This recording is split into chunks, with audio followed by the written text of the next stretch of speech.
Well, that wasn't too bad. Well, today is not really the most desirable day for me. Today I need to go get some skin cancer removed. You know, this is something that I do at least 3 to 4 times a year, and it's not fun, but I've been doing it for about 20 years now. So, you know, sometimes you can go in and what they do is they'll just cut and stitch up, remove the area, cut and stitch up, and that is fine if it's from the neck and lower. But when you have something from the neck and higher, for example, on your face somewhere, that requires a different surgery. It's called JIMBO'S, a Mohs surgery. Well, that's what I've got done today. It's my lucky day. You may or may not see I've got this little spot right here on my cheek right here, although it looks like something very small. It's been there for maybe a year or so, and I've been dodging it for a long time. Obviously, the doctor said just wait till after the wedding's over, and so that's what I chose to do. The wedding's over, so now it's trying to get the thing removed. And so the process here is they go in and they cut a small shape about the size of a football, or I should say the shape of a football. They start with something small, and then there's a pathologist that's there. They put the tissue under the microscope right then and there and determine whether or not they've gotten all the cancer. If they have, it's your lucky day.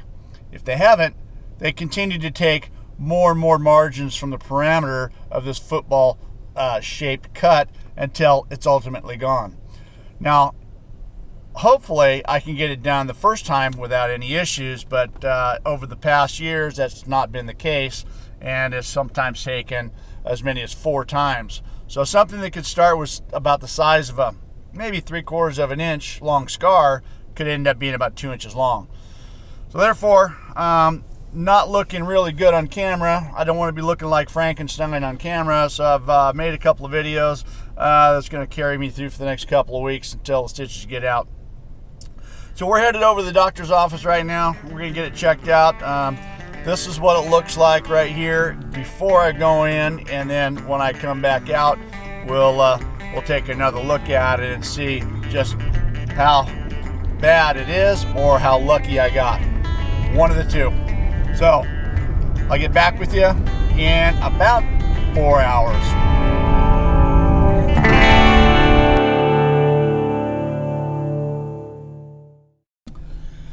Well, that wasn't too bad. Only 4 hours, and yeah, they said that the scar was probably about 1.5 inches long. Not too bad.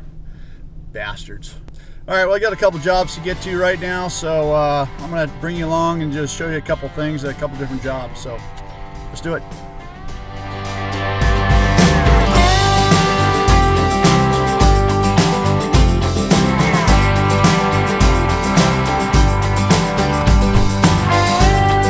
All right, we're at the job site right here. You guys might have recognized this place. I've done a couple videos on a couple of things here. Maybe you might recognize this gate section here and the one in the back. And then there's one over here on this side over here. I also did a video on this one here, right there. So I'm here now, going to take some measurements right here. I've got a panel that's going in right in this area right here that is roughly 19 feet long, 7 feet high. I've already got that built. That's at the shop. I'm in the process of priming and painting it now. So I'm here to now measure the opening for the front right here. That's going to take a panel here, and then we're going to have a gate here and another small side panel over here.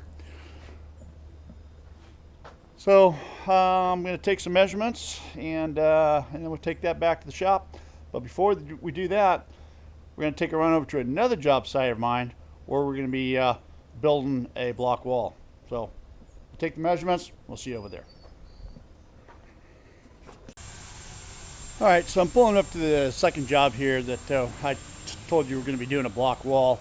And by the way, I had to take this bandage off right here, just bugging the heck out of me. But anyways, here it is. This is a block wall that's roughly 70 feet long, and we're using a block called slump stone here. And you might want to notice the footing width of this. This is probably something that's a lot bigger than what you guys might be used to.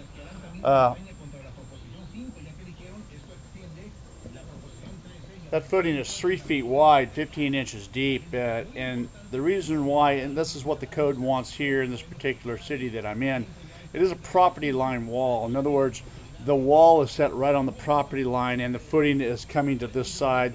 This owner that owns this house right here is paying for the wall, and this owner over here on this side wanted nothing on their side, so it's called a property line footing. And therefore the footing gets bigger due to wind load factor and weight and stuff like that. So anyways, that's that. So there you see we are, they did what is called a wet set here on the first course of this block. What that means is that when we pour the footings, we actually set the first course of block in the footing. That just saves a lot of time, makes things a lot easier, and it's something that you don't have to deal with during the building of the wall. You've already got the first course in the ground per se, and everything is level, and you're going from there. So